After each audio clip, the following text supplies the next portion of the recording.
Oke. Assalamualaikum warahmatullahi wabarakatuh. Hello everyone. Back again to my presentation. My name is Dara Vega Prawira. I am from management class 22B. My NPM 221-224-11104. Oke, saya akan lanjut dengan bahasa Indonesia saja karena saya kurang jago bahasa Inggris. Oke, saya di sini akan mempresentasikan tugas saya, tugas manajemen sumber daya manusia yang berjudul memahami peranan hubungan industrial dalam organisasi.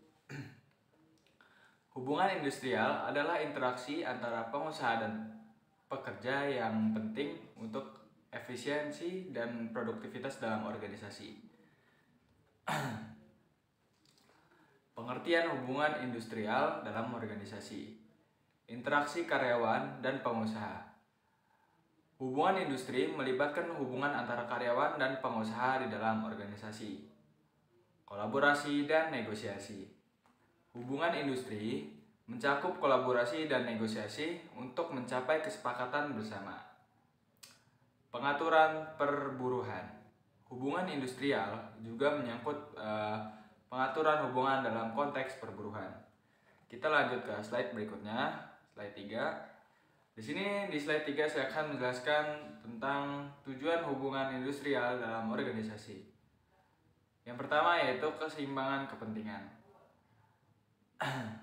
Mencapai keseimbangan antara kepentingan pengusaha dan pekerja, menciptakan lingkungan kerja yang harmonis, memastikan lingkungan kerja yang kooperatif dan produktif, penyelesaian sengketa, menyediakan saluran resmi untuk penyelesaian sengketa antara pengusaha dan pekerja.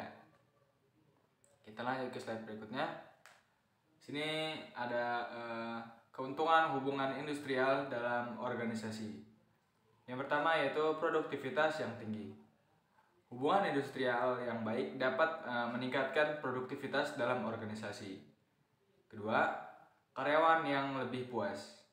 Pekerja cenderung lebih puas dengan kondisi pekerjaan yang adil dan lingkungan kerja yang baik. Yang ketiga yaitu reduksi konflik. Hubungan industrial yang baik dan dapat mengurangi konflik, meningkatkan kerjasama di antara anggota organisasi. Oke, di slide ini saya akan menjelaskan tentang faktor-faktor yang mempengaruhi hubungan industrial dalam organisasi. Di sini saya hanya mencantumkan 3 saja. Ada ketidaksetaraan kekuasaan, tingkat pendidikan dan keterampilan, dan perubahan dalam lingkungan bisnis. Ketidaksetaraan dan kekuasaan. Ketimpangan kekuasaan adalah pengusaha dan pekerja dapat mempengaruhi hubungan industrial. Tingkat pendidikan dan keterampilan. Tingkat pendidikan dan keterampilan anggota organisasi juga dapat mempengaruhi hubungan industrial. Perubahan dalam lingkungan bisnis. Perubahan lingkungan bisnis dapat mempengaruhi hubungan industrial dan dalam organisasi.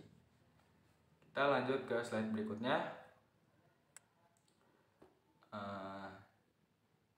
Strategi yang dapat diterapkan dalam hubungan industrial. Komunikasi yang efektif. Menerapkan komunikasi yang terbuka dan jelas antara pengusaha dan pekerja. Pemberdayaan karyawan, memberikan karyawan kekuatan, otonomi, dan mengambil keputusan. Kebijakan kesejahteraan. Menyediakan kebijakan kesejahteraan yang baik untuk meningkatkan kepuasan dan motivasi karyawan. Tantangan dalam mengelola hubungan industrial dalam organisasi. Perbedaan keterampilan, konflik dan sengketa, risiko perubahan lingkungan bisnis. Perbedaan kepentingan, kesulitan dalam menemukan kesepakatan antara kepentingan pengusaha dan pekerja. Konflik dan sengketa, menghadapi situasi konflik dan sengketa adalah pengusaha dari pekerja. Risiko perubahan lingkungan bisnis. Tantangan dalam menyesuaikan hubungan industrial dengan perubahan lingkungan bisnis yang cepat. Oke. Sini saya akan menyimpulkan dan Di sini saya akan menyimpulkan dari materi di atas. Hubungan industrial yang efektif dan harmonis memiliki dampak positif pada produktivitas dan kesejahteraan di dalam organisasi. Penting untuk memahami peran dan tantangan dalam mengelola hubungan industrial. Oke, mungkin itu saja yang bisa saya sampaikan. Thank you for my presentation. Sampai nanti di presentasi saya selanjutnya. Oke. Wassalamualaikum warahmatullahi wabarakatuh.